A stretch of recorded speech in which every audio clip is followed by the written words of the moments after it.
What's for dinner, Mark? Today we're having Krautstrudel.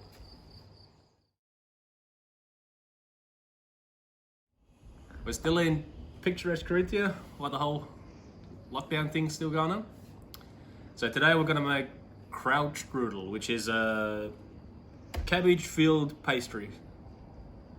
So yeah, for that we're going to need some breadcrumbs, butter, going to need some vinegar, oil, sugar,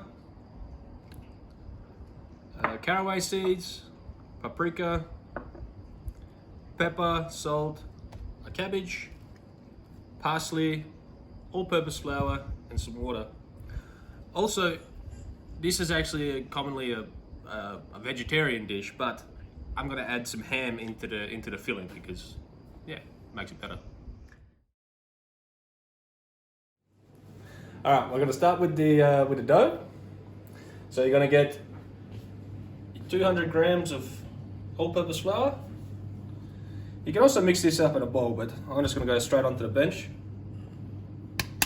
So, flour on, make yourself a little well. Then, before you do that, you're going to need to put about a teaspoon of salt in. Give that a little mix up.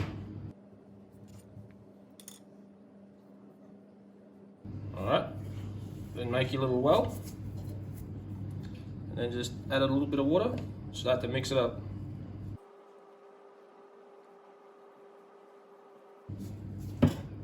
The water should be warm as well that you added. And then just mix all that in until you start to get a little bit of a shaggy mixture going on.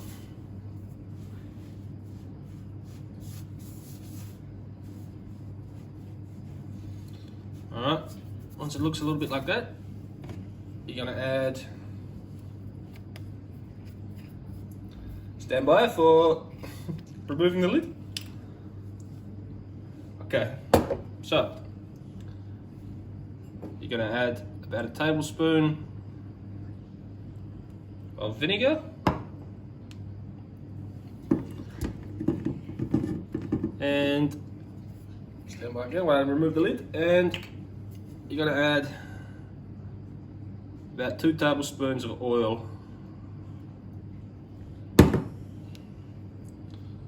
Alright, now just mix all this in until you get a nice smooth dough.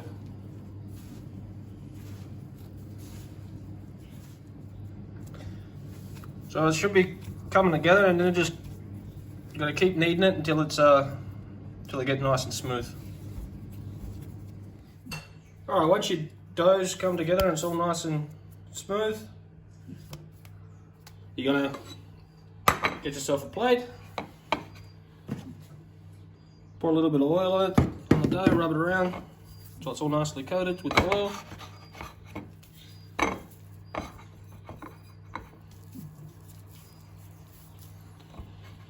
You're just going to get another plate, put it on top, and then just let that sit for about half hour, 45 minutes to rest.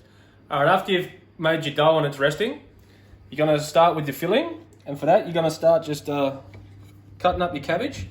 And the best way is just to cut the whole thing in half, cut the core out, and cut it into a quarter, and then just slice it up thinly like that. Cut it into strips from a quarter, just get it, and then cut them all in half again like that. Once you've got all your cabbage chopped up, and also just finely cut up well, not finely, but roughly chopped up the ham, you got to get your pot on, you're going to put some oil in, and you're going to get a tablespoon of sugar. Put that in and just brown that off just a little bit, the sugar. Alright, once you've got a little bit of, it's turned a little bit brown, get your ham in that way.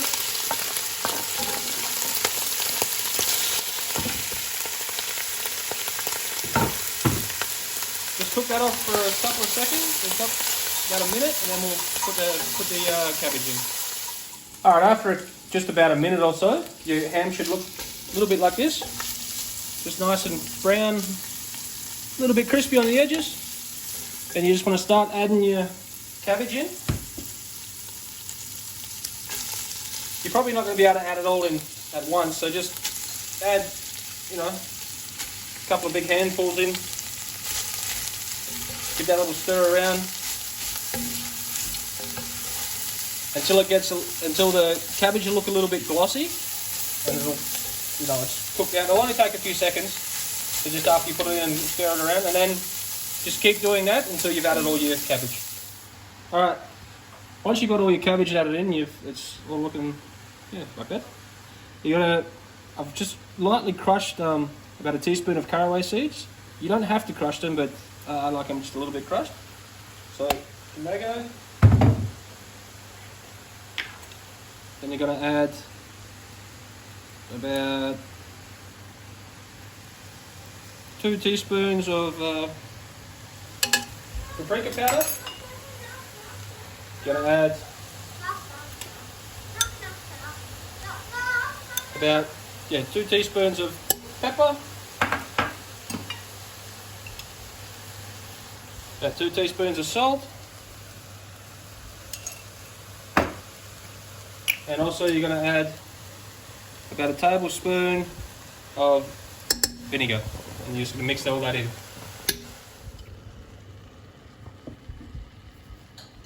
Alright, once you've got it all mixed in, all the spices, you're just going to put the lid on, turn it down to about a medium heat, and just let that cook off for 10 minutes. Okay, if you've got the fine breadcrumbs, and not these ones, these big ones, you don't have to do this. You can just skip to the next step. And because I've only got these big ones, I'm going to have to break them down. So you can use a food processor to do this, which is probably quicker, but I don't have one of those. So I just put them in this bag. So I'm just going to zip it, but not all the way up. Probably a little bit more. And then I'm going to just beat it with the rolling pin until they're nice and fine and broke up.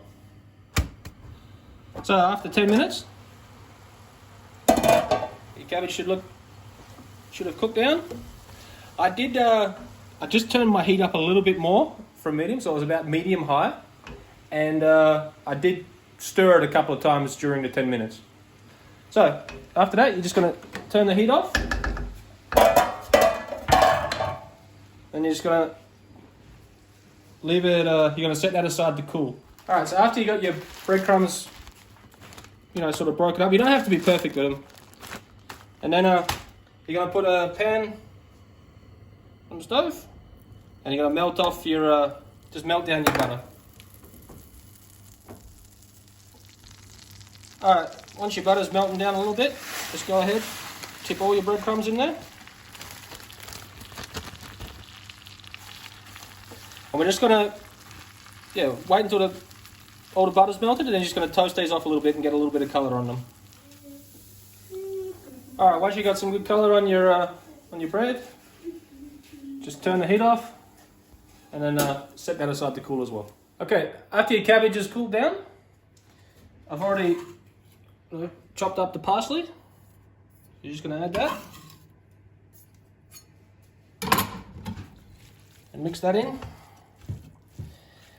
I probably would have used a little bit more parsley than that, but I didn't. Well, I couldn't get any more than that. So yeah.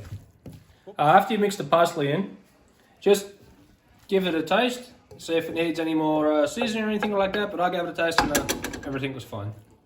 After the next step is to get your dough,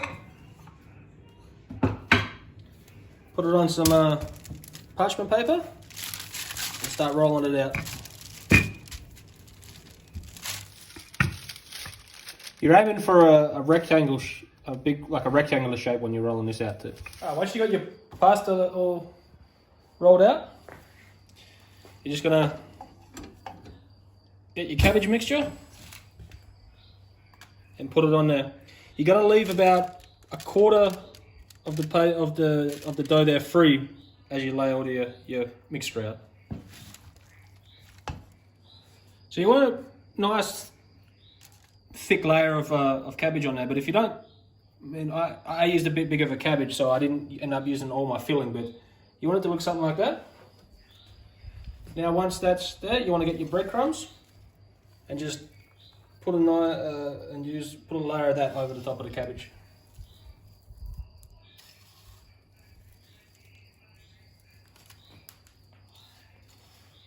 Once you've got your crumb all over nicely, evenly I suppose, you're going to start rolling it up.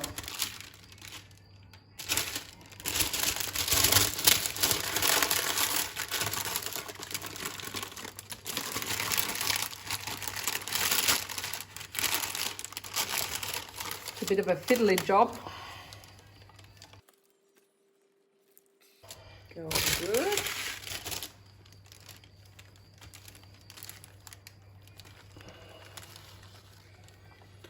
Once you get to this, and you got a little bit there, just get yourself a little bit of oil and just put it across there and just spread it out. Once you get it here and you got a little bit of, just put the oil across there, keep rolling it up. Just come into the sides and sort of push it back a little bit if it's too close, and then just push them down, and then just seal off the side.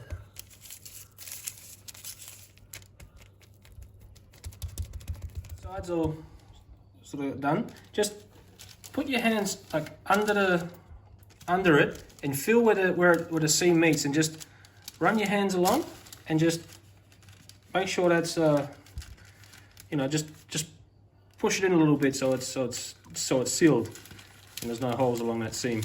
Once it's all rolled up, just my parchment paper was a little bit long, so I've just folded it under and made it so it's good. And I've also preheating my oven to 180 degrees, and I've put the sheet pan in there to heat up with it, just so that the sheet pan gets nice and warm.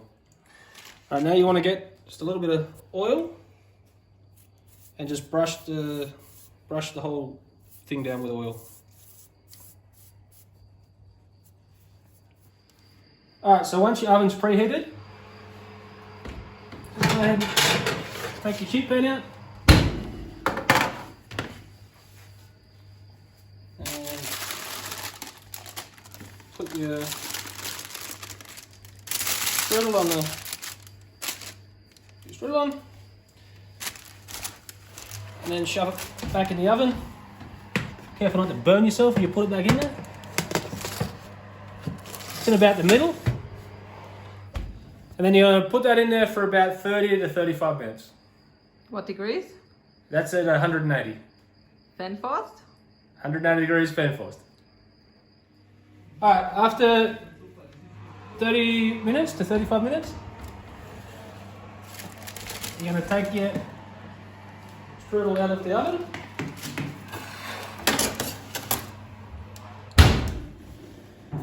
And you're going to put it onto a rack to cool. Now I can't find a rack, so this is the closest thing I've got.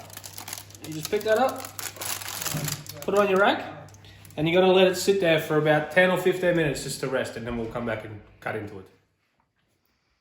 So while I was waiting for the strudel to cool down, I just made up a quick little sauce that can go with it. It's just some sour cream, some yogurt, some fresh lemon juice, and just some herbs that I had already, some chive and some thyme that I already had chopped up. So I just put all that, mixed it up, and you can serve that with the strudel. Alright, after about 10 or 15 minutes, you go ahead, it should be ready to cut into.